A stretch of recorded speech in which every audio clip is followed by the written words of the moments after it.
as I just made a video on how to lose fat, and is cardio the most effective way to lose fat. I got a lot of response from that, so a lot of people, you know, it was a question that was on their minds that I didn't really realize. So I'm going to elaborate in this video. How should you use cardio in order to burn fat? First things first, I'll say it depends on your situation. Okay, because there's some people out there that might be 200 pounds overweight or saying, oh, thank God, I just have to do a little bit of weights here and there, you know, lift a can of beer or a bag of Doritos once in a while, and that'll be my resistance training, and now I don't have to do any cardio. Okay, so if you're obese or exorbitantly overweight, then I'd say, hey, you know, at this point we don't have any muscle mass really to preserve. Not a lot, okay? We have some, but not a lot. The larger percentage of your body makeup is body fat. So the first thing we gotta do is get you in a safe range of body weight, okay? So intense cardio for those people, or for extended periods of time, whatever they wanna do to lose weight, sometimes that's necessary to get them out of a danger zone. I'm not a dietitian, I'm not a doctor or anything like this, but this is probably the reason why a lot of these people that are 200 or 300 pounds overweight, they go on crash diets and they do this sort of thing, because they're trying to get themselves out of the obese danger zone, you know, because there are a lot of different health side effects with that, okay?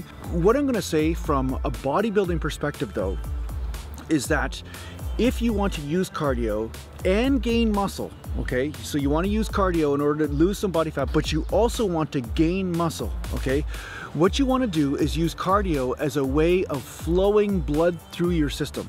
You want to use it as a way of pumping blood through all the areas, so it's going to increase your recovery, it's going to increase your ability to fight off that lactic acid when you are training in high rep ranges, okay? And it's going to also help you recover in between sets. So getting your heart rate up to 50, 60, 65%, you know, of your max heart rate range, you know, 100, 120 beats a minute, somewhere in that range. And for extended periods of time, like 30 minutes, is going to help you skim off that body fat, but not aggressively burn calories so fast that your body has to actually take it from the protein, which is your muscle. Okay, that's how your body stores protein, is in your muscle tissue. If you want to do cardio in order to preserve muscle mass and burn off that body fat, you'll want to extend the time period. You know, so say you need to burn off 100 calories a day or 200 calories a day. Well, yeah, you might have to do a longer period of time, but the quality of the calories that are burned are going to be more from fat instead of protein. And that's the whole point. You want to be burning off the fat stores as much as possible. So when you go to super intense training, super intense cardio, what happens is the ratio of protein and glycogen, which is the carbohydrates, it goes higher, it burns at a faster rate, and it's higher, and your fat that you're burning is at a lower rate. Because see, fat does not burn fast. It doesn't explode. It's like kerosene, you know, it's like a slow burn. That's why you see people that are always moving all day long, say they work in a construction job, they're not lifting super heavy weights or heavy things, but they're always moving, they tend to get pretty lean, you know, if they're doing activity all the time. That's assuming they're not drinking 20 beer a day and they're not, you know, eating like garbage. But the fact is that they end up burning a lot of calories, and a lot of those calories are actually just fat and a little bit of glycogen, but they're not burning a lot of protein because the intensity level isn't high. They're not like you know, they're not breathing like that when they're doing their exercise. They're able to have a conversation at the same time as constantly move, okay? So a good rule of thumb is to be able to have a conversation as you're doing your cardio. You might be breathing a little bit, but you're still able to have that conversation. So another question is, when should you do this cardio? Now, a lot of people recommend doing the cardio on an empty stomach. So they say when you have an empty stomach, first thing in the morning, you burn up to 200% to 300% more fat as far as a percentage of calories, okay?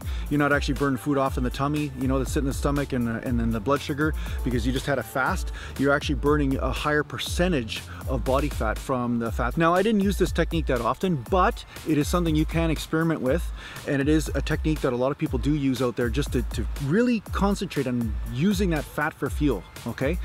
Now, another thing you can do is also after your workout, after your weight training workout, after you've burned up all the glycogen in your muscles, after you've used all that valuable glycogen to build muscle and to have weight training workouts, now when you jump on that treadmill or you jump on that bike or that stair machine, now when you're doing your cardio, your body's going to have no choice but to find the fuel somewhere else because you've used up a lot of the glycogen.